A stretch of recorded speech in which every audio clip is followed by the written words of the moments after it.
Shalom sahabat setia yang dikasihi oleh Tuhan. Jumpa lagi di dalam acara Renungan Sahabat Setia. Pada hari ini kita akan merenungkan satu tema yang sangat penting untuk kita semua, yakni menjadi cerdik di masa pandemi. Saya bacakan dari Matius 10 ayat 16. Lihat, aku mengutus kamu seperti domba ke tengah-tengah serigala.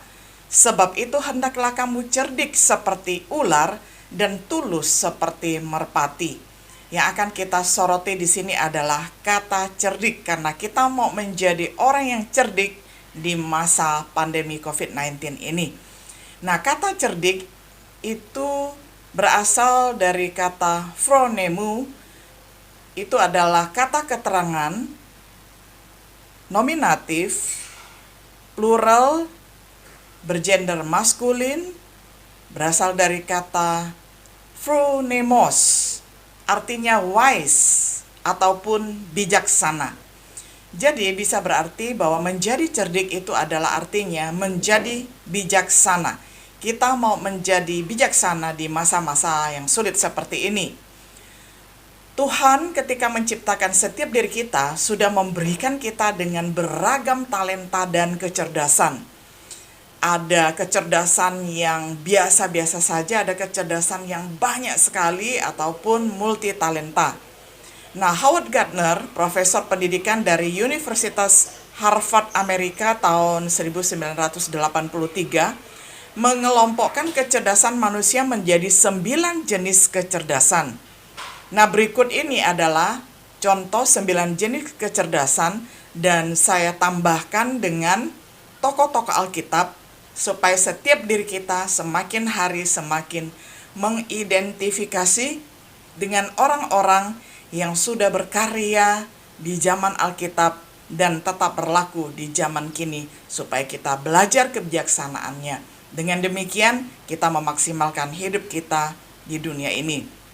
Saudaraku yang dikasihi oleh Tuhan, kecerdasan yang pertama itu adalah kecerdasan logis ataupun matematis.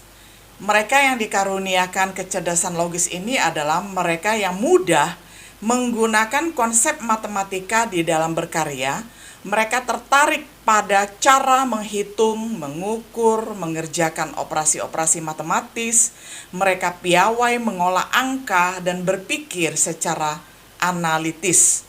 Nah, jadi orang ini suka sekali bermain angka dan berpikir dengan sangat jeli tentang angka, tentang ukuran dan hitung-hitungan. Nah, orang yang seperti ini ada di Alkitab seperti Musa. Dia adalah penulis kitab bilangan. Karena namanya kitab bilangan itu penuh dengan bilangan. Ketika Tuhan Allah menyuruh Musa untuk menghitung prajurit-prajurit, wah, ada bilangan 10, ada bilangan 100, ada bilangan ribu-ribuan dan sampai puluhan ribu. Nah, semua dituliskan di dalam kitab bilangan. Nah, Musa memiliki kecerdasan numbering ini, ya, kecerdasan memberi nomor dan kecerdasan hitung-menghitung dan kecerdasan angka. Nah, lalu Nabi Nuh yang dipercayakan oleh Allah membuat bahtera dengan ukuran yang cermat juga memiliki kecerdasan ini. Berapa hasta bahteranya harus dibuat, tingginya, lebarnya, panjangnya, semua dibuat sesuai dengan seperti yang Tuhan kehendaki. Nah, juga Matius yang disebut dengan Lewi, dia ini adalah sang inspektorat pajak, ya, di dalam kerajaan Romawi. Dia memiliki perhitungan yang sangat teliti sebagai akuntan, dan dia juga adalah penulis silsilah Yesus Kristus yang sangat rapi sekali. Jadi ini adalah contoh orang-orang yang suka sekali menghitung dan menulis dengan angka. Nah, lalu Sakius, dia dapat mengingat dengan sangat baik dan sangat cermat. Dan ketika dia bertobat, ketika Tuhan Yesus datang ke rumahnya, dia berjanji akan mengembalikan 4 kali lipat untuk orang-orang yang pernah diperasnya. Nah, ini adalah orang-orang yang cerdas di dalam logis matematis, ya, sehingga sangat luar biasa ketika bekerja sebagai akuntan dan sebagainya. Nah, orang-orang yang seperti ini, ya, saudara dapat menilai diri sendiri, punya karunia apa, punya kecerdasan di bidang apa. Nah, kalau saudara dikaruniai di bidang kecerdasan ini, mari di dalam masa-masa yang sulit ini, kita buka bimbingan belajar, kita buka pusat pelatihan terpadu, supaya bisa membantu orang melalui Zoom atau melalui dari rumah ke rumah ya. Dipastikan kalau semua dalam keadaan sehat, masih bisa berinteraksi tanpa bersentuhan. Nah, masih bisa bimbel seperti itu ya. Jadi kita tetap menjadi wise, menjadi cerdik, menjadi bijaksana di saat-saat sulit. Nah, lalu kecerdasan yang kedua itu adalah kecerdasan linguistik verbal. Orang-orang ini sangat berbakat di dalam bidang bahasa. Mereka mampu berkomunikasi, berpikir, dan mengekspresikan keinginannya di dalam bentuk kata-kata. Biasanya dimiliki oleh mereka yang berkecimpung sebagai penulis, jurnalis, orator, ya, orang yang berpidato, penyair, penyiar berita, pelawak, pengkhotbah, dan politisi ataupun guru ya, karena sering sekali berbicara melalui verbal ataupun verbatim. Nah, orang-orang yang seperti ini memiliki kecerdasan linguistik verbal. Nah, orang di dalam Alkitab yang memiliki kecerdasan ini adalah Petrus, karena dia adalah pengkhotbah yang spektakuler. Di dalam Kisah Rasul 2 ayat 41 dikatakan sekali dia berkhotbah, Petrus pernah mempertobatkan 3.000 orang sekaligus. Dan kemudian juga ada seorang Apolos, adalah pengkhotbah besar, pengkhotbah KKR yang terkenal di Efesus. Dan dia mempunyai kerendahan hati untuk dibina oleh seorang ibu rumah tangga yang bernama Priskila, karena Priskila mengetahui ajaran Alkitab dan bersedia dibina di rumahnya. Nah, lalu Paulus adalah seorang pembicara yang sangat fasih, seorang pembicara besar. Ini adalah contoh orang-orang yang memiliki kecerdasan linguistik verbal ataupun verbatim. Nah, tips cerdas di tengah kondisi yang sangat sulit seperti ini di masa-masa pandemi, orang seperti ini dapat membuka kanal atau membuat channel supaya pelayanannya di dalam bidang public speaking bisa didengar oleh orang banyak. Sehingga dengan demikian banyak orang mendapatkan berkat, karena sekarang adalah zaman medsos. Setiap orang dapat menyiarkan apa yang menjadi pengetahuannya, apa yang bermanfaat, di-sharekan, dibagikan kepada orang lain. Saudara, saya sendiri juga memiliki kecerdasan ini, dan di dalam masa-masa seperti ini harus bekerja dari rumah. Saya rakit sendiri ya, studio sederhana, sehingga tetap dapat menjadi berkat ketika live streaming, ketika mengajar, ketika berkhotbah, ketika membedah buku, ketika seminar, dan lain sebagainya. Jadi kita betul-betul harus bijaksana, harus cerdik, harus cerdas di tengah-tengah masa yang sulit ini. Lalu yang ketiga adalah kecerdasan spasial visual. Mereka mampu berpikir dalam 3 dimensi, menempatkan diri sebagai bagian dari ruang dan objek-objek yang mengitarinya. Daya imajinasi dan visualisasi menjadi titik sentral dari kecerdasan ini. Biasanya dimiliki oleh orang-orang yang mahir di dalam melukis, perancang mode pakaian, arsitek, pelaut, pilot, pelatih sepak bola, dan sebagainya. Mereka ini memiliki kecerdasan yang sangat luar biasa, yakni kecerdasan bisa melihat dan berpikir dalam 3 dimensi ya. Lihat dari belakang gimana, depan gimana, atas bawah gimana, kiri kanan gimana ya. Jadi ini adalah orang yang sangat cerdas, sehingga dengan demikian kalau kita lihat contoh di dalam Alkitabnya, orang yang memiliki kecerdasan ini adalah Yosua, yang mahir memimpin strategi perang. Karena orang yang memimpin strategi perang itu harus melihat perangnya ini diadakan di mana, di lembah, di atas bukit, atau di dataran biasa, ada sungainya atau hutannya.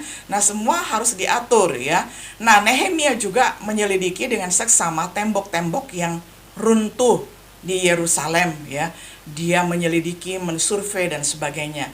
Nah, tips bagi kita yang memiliki kecerdasan ini, saudara, di masa pandemi COVID-19 ini, marilah kita membuat misalnya wadah penelitian, kita membuat lead bank ataupun penelitian dan pengembangan tentang suatu hal yang kita interest di dalamnya. Kita buat riset, kita buat survei, buat pelatihan menjahit misalnya, membuat pelatihan atau mendesain flyer, karena saat ini sangat terpakai sekali kita membuat flyer-flyer untuk promosi acara-acara, membuat pelayanan multimedia dan sebagainya ya. Jadi kita manfaatkan kecerdasan kita di tengah-tengah masa sulit ini. Lalu kecerdasan yang keempat adalah kecerdasan musikal. Dapat ditemukan pada mereka yang memiliki pemahaman yang sangat baik terhadap irama, senang menyanyi, bersenandung, lebih peka terhadap nada dan bunyi, cocok sebagai seorang konduktor, musisi, penyanyi, kritikus musik, disc jockey, bahkan seorang penikmat musik memiliki kecerdasan musikal ini. Ketika kita mendengarkan musik dan kita bisa mengikuti irama ya, itu adalah orang yang memiliki kecerdasan musikal ya. Nah, contoh orang-orang di Alkitab yang memiliki kecerdasan ini adalah keturunan Kain, karena keturunan Kain adalah bapak pemusik. Lalu para penulis Mazmur adalah pemusik handal. Misalnya Daud, Salomo, Asaf, Lemuel, dan lain-lain ya. Mereka adalah penyair, pemusik sekaligus.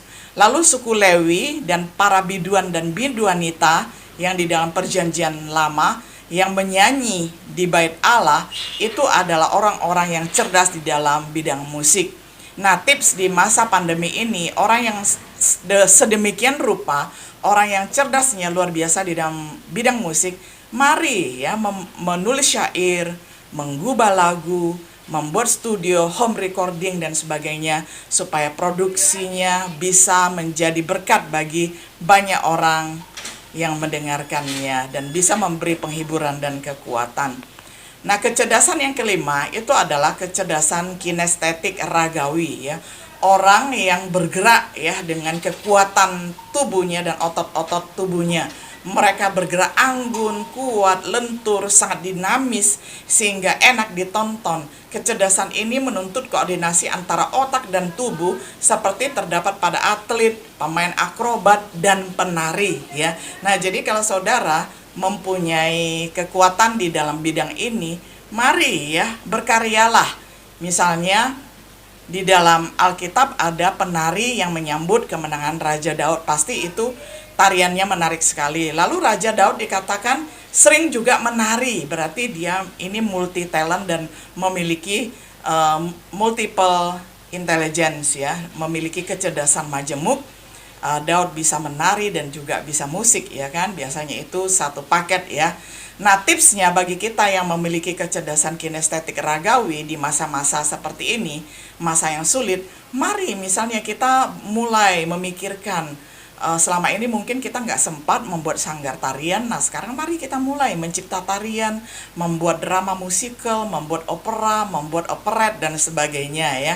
Jadi berkarya ketika ada waktu, berkarya dari rumah. Lalu yang keenam, ini kecerdasan naturalis.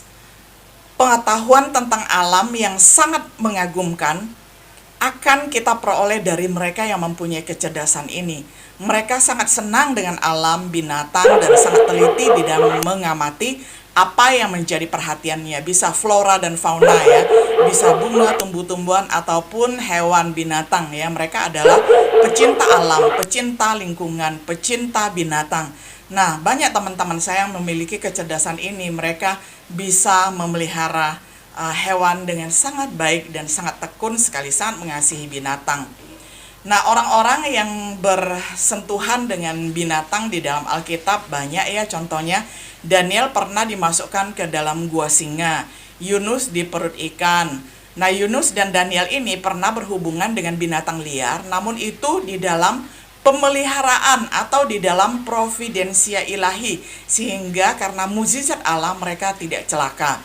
Nah, lalu Daud pernah menarik janggut serigala juga. Simpson pernah membunuh singa.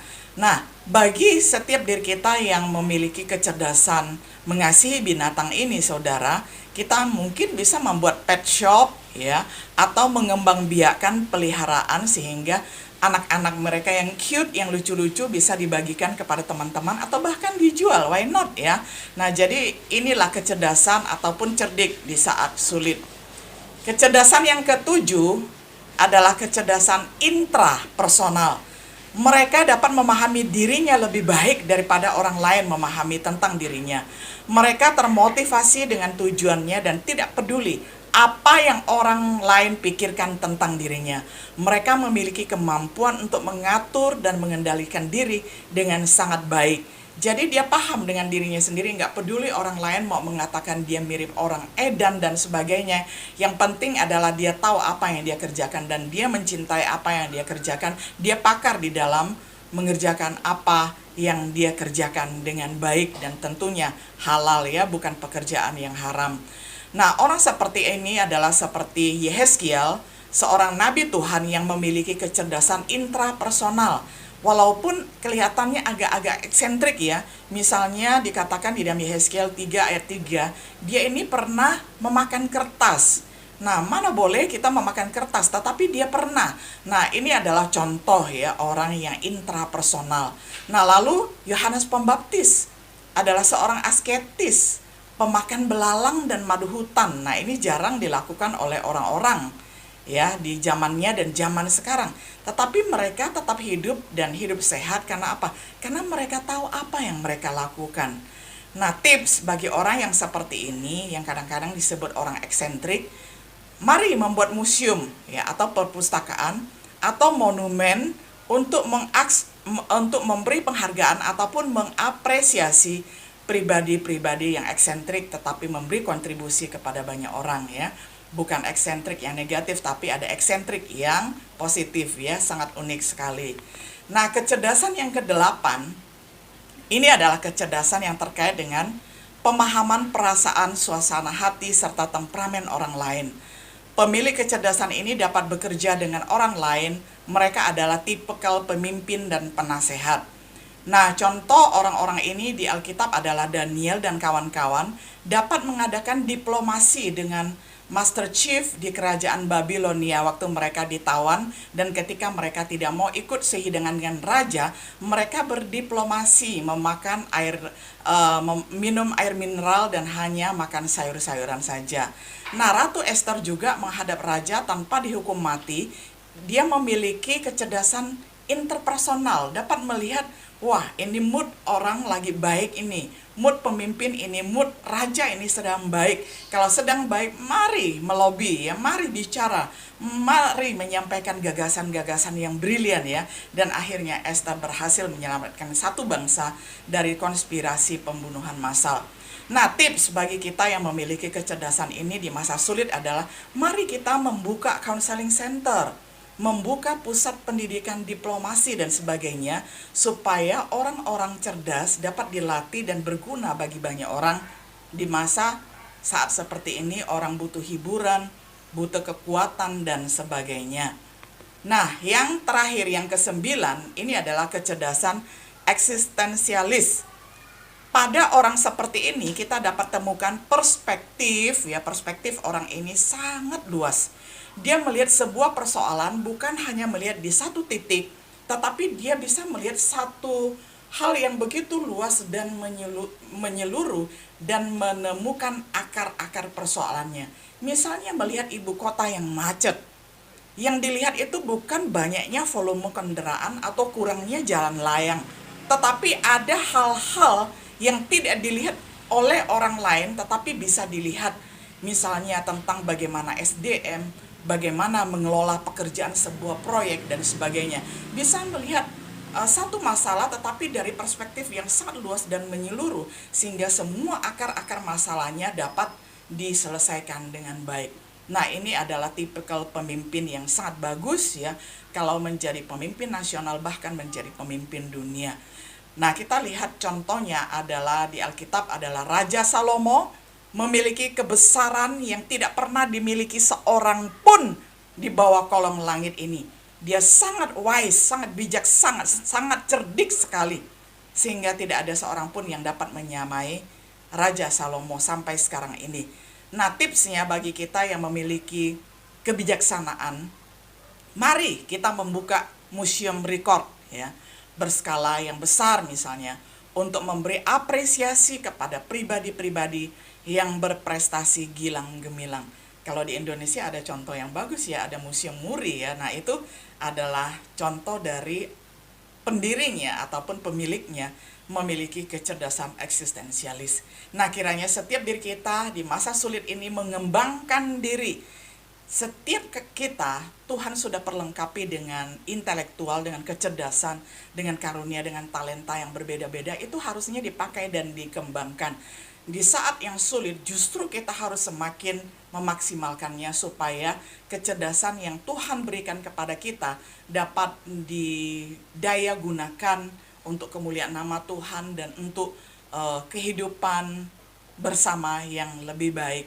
Kiranya Tuhan menolong sahabat setia, menolong saya dan saudara untuk terus mengembangkan diri menjadi orang-orang yang hidup maksimal bagi kerajaan Tuhan di tengah-tengah dunia ini. Kiranya Tuhan menolong kita untuk dapat melakukan firman-Nya. Shalom.